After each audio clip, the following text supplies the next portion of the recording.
Baik, Assalamualaikum warahmatullahi taala wabarakatuh. Terima kasih kepada sahabat-sahabat kerana menonton video pada kali ini, dan kali ini kita bersama segmen Q&A Game Week yang ke-14. Baik sahabat, bagi sahabat-sahabat yang masih baru di channel ini, saya harap sahabat-sahabat boleh like dan subscribe channel ini tanda sahabat menyokong. Jadi tanpa membuang masa, kita lihat kepada soalan yang pertama. Min, SAR nak ganti dengan siapa? Baik sahabat, bagi sahabat-sahabat yang masih belum tahu, SAR disahkan cedera dan Glasner memberi komen yang mana mungkin kita akan lihat semula SAR ialah selepas AFCON. Jadi faham-fahamlah maksud tersirat dan tersurat yang diberikan oleh Glasner dalam sosmed. Kat mana saya baca, saya pun dah lupa lah. Tapi faham-fahamlah dia akan cedera. Mungkin game week ni confirm dia tak dapat beraksi. Game week yang ke-14 menentang Burnley away. Jadi SAR siapa ganti? SAR nak ganti siapa? Baik, kita lihat jadual perlawanan. Jadi pandangan saya ialah Yankuba Minteh. Itu yang pertama. Yang kedua, sahabat boleh cuba Morgan Gibbs White atau nak murah Henderson dari Forest. Saya nak cakap Enzo, tapi itulah, dengan ketiadaan Saicedo ada kemungkinan si Enzo akan bermain sebagai defensive midfield kreatif bagi pasukan Chelsea. Jadi agak merisaukan kalau dia main kat bahagian situ tidak mengujakan dari sudut FPL sahabat. Jadi Enzo saya tak berani cadang. Seterusnya ialah Gakpo.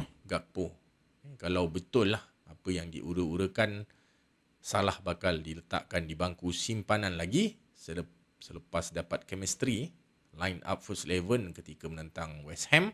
Jadi Gakpo minit permainan dan juga dari segi stats pun Gakpo sangat menggalakkan. Cuma sebelum ni sebab minit permainannya tidak terjamin, tu sebab dia kurang untuk dijadikan aset FPL. Jadi sebab dah bermain 90 minit, jangkaan saya boleh antaranya lah sahabat nak bawa masuk SAR jual SAR untuk beli Gakpo. Seterusnya Mbeumo dan Bruno Fernandes agak mahal lah sahabat ni. Jadi itu cadangan saya. Soalan seterusnya, Eze simpan ke jual Min? Baik. Soalan ni datang daripada sahabat kita yang nijek membeli Eze. Selepas dia hat-trick, dia beli terus.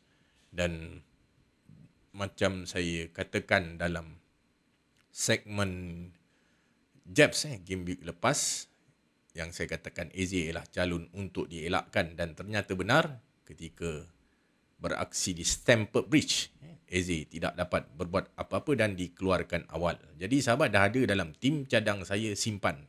Eze don't buy, don't sell.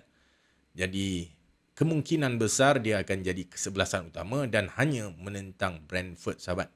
Jadi si Burnley pun boleh skor melepasi Brentford, takkan Eze tak boleh. Jadi cadang saya simpan sahabat kita yang bertanya. Soalan seterusnya, Tiao okey tak beli bang? Malik Tiao. Jadi cadang saya beli, saya letak pun dalam Jabs calon untuk dibeli. Bukan sebab dia lepas jaring 2 gol bukan sebab nijek lah. Maksudnya dah perform baru nak beli, bukan. Ni ialah saya lihat jadual perlawanan. Si Newcastle mula bertukar mudah, bermula game week ke-15 sebenarnya. Tapi sebenarnya bagi saya, pandangan saya, perlawanan menentang Spurs ni pun dah kira mudah sahabat.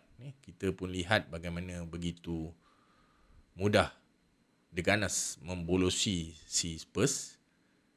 The Gunners yang lebih terkenal dengan bertahan. Ini pula barisan serangan Eddie Howe bermain pula dekat Newcastle di St James Park sahabat. Jadi ada kemungkinan clean sheet dan ada kemungkinan juga si Tiao boleh mendapatkan gol tandukan. Kalau tak jaringkan gol, mungkin dia boleh flick bola tu untuk jadikan assist.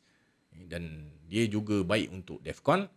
Jadi cadang saya boleh on sahabat. Boleh beli sahabat yang bertanya. Soalan seterusnya, rasa-rasa Timber bench tak tuan? Baik sahabat, sebelum kecederaan Saliba, saya rasakan mungkin ada kemungkinan si Ben White, Gibbs White pula, Ben White akan membuat rotasi di back kanan menggantikan Jurin Timber game week ni. Tapi selepas kecederaan Saliba, saya rasa si Arteta tidak mungkin ingin kehilangan lagi chemistry di antara barisan pertahanan. Jadi saya rasa kalau dia keluarkan Timber, contoh masuk Ben White, si tengah apa nama tu, Hincapié, lepas tu satu lagi Mosquera ke apa namanya, pertahanan tengah, lagi satu Calafiori. Dia tarik satu lagi, dia kehilangan 3 chemistry.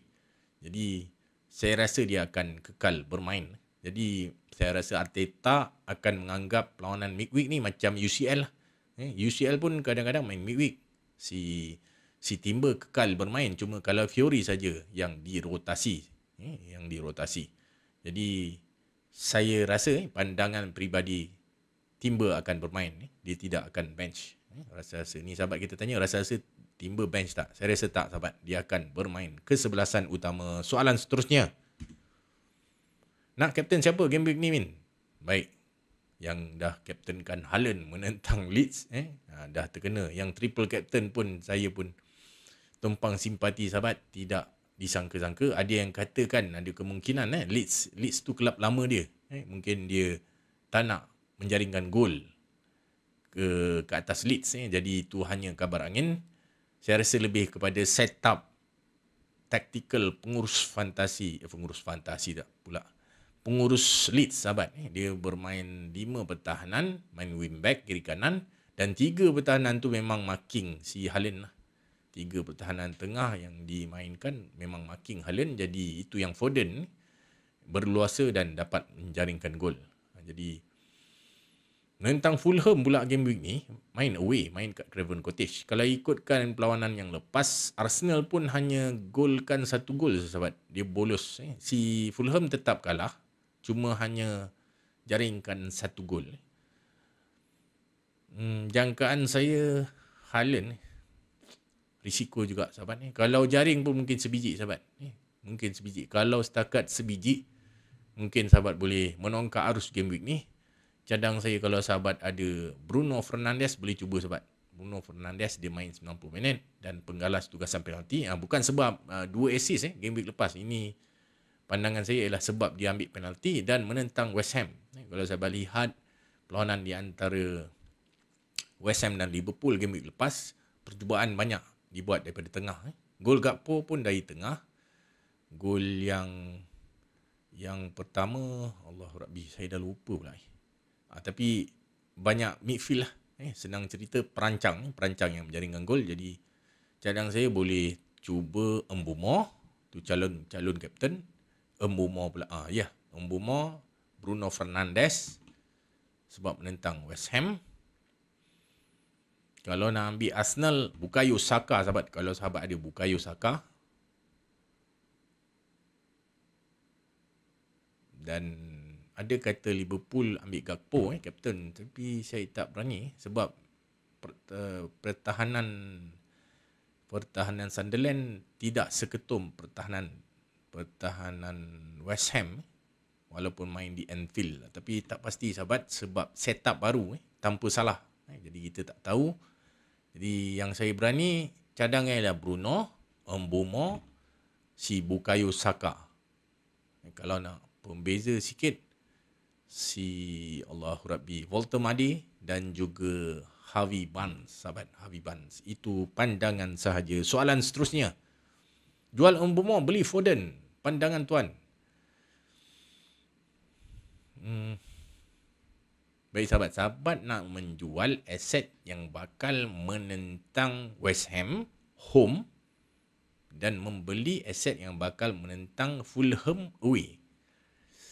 Jadi pandangan peribadi saya, jangan sahabat, jangan kekal dengan Mbeumo. Saya tahu dia dah 2 game week bawakan sahabat kad kuning 1 poin tegak. Jadi saya harap kekal bersabar kerana perlawanan West Ham home dan Wolves away bakal menanti sahabat. Bakal menanti. Jadi pandangan saya kekal dengan Mbumo. Jangan jual jangan jual. Soalan seterusnya. Saisedo tak ada, siapa main DM? Jadi disebabkan pergantungan Saisedo, sahabat kita bertanya siapakah yang akan beraksi sebagai defensive midfield. Jadi kalau sebelum ni saya jangkakan si apa nama, jap saya tengok. Allah Rabbi. Chelsea Saisedo, James akan main midfield lagi saya rasa. Gusto back kanan. Apa nama Mamat tu Andre Santos mungkin, sahabat. Apa lagi? Hato tak mungkin. Lavia, tapi Lavia cedera. Yang berkemungkinan Andre Santos, tapi kita akan lihat impaknya kepada si Enzo lah. Saya rasa mungkin Enzo akan lebih kerap bermain di bahagian bawah. Dia attack mungkin tak selalu seperti Saisedo ada. Saya jangkakan mungkin Enzo Fernandez dan Andre Santos namanya. Andre Santos. Sahabat, mungkin dua ni akan dipartner bahagian tengah sebab Lavia tak ada. Kalau Lavia ada mungkin boleh. Si Enzo bermain lebih attacking, tapi saya rasa antara dua ni akan bermain dua CM central midfield, Andre Santos dan juga Enzo, sahabat, menggantikan tempat si Saisedo. Itu pandangan saja. Soalan seterusnya, jual Semenyo, beli Bruno okey tak? Baik sahabat, nak menjual aset yang terjamin minit permainan kepada aset yang juga terjamin minit permainan, itu dah red flag sahabat, sebab macam merugikan free transfer. Yang kedua-dua aset ni bermain home. Semenyo menentang Everton home, manakala Bruno menentang West Ham home. Jadi mungkin Bruno lebih Allah Rabbi, lebih mudahlah jadual perlawanan. Cuma pandangan saya, kalau sahabat ada posisi lain yang lebih memerlukan, sahabat boleh simpan Semenyo lah. Kalau sahabat lihat game yang lepas, Semenyo ada 2 gol yang dijaringkan oleh Bombers, telah disangkal oleh pengadil lah, tidak dikira. Dan sahabat lihat kedua-dua gol tersebut hasil dari pergerakan Semenyo lah, kreatif Semenyo. Agak sukar sahabat, sebab Bruno pun jadual mudah.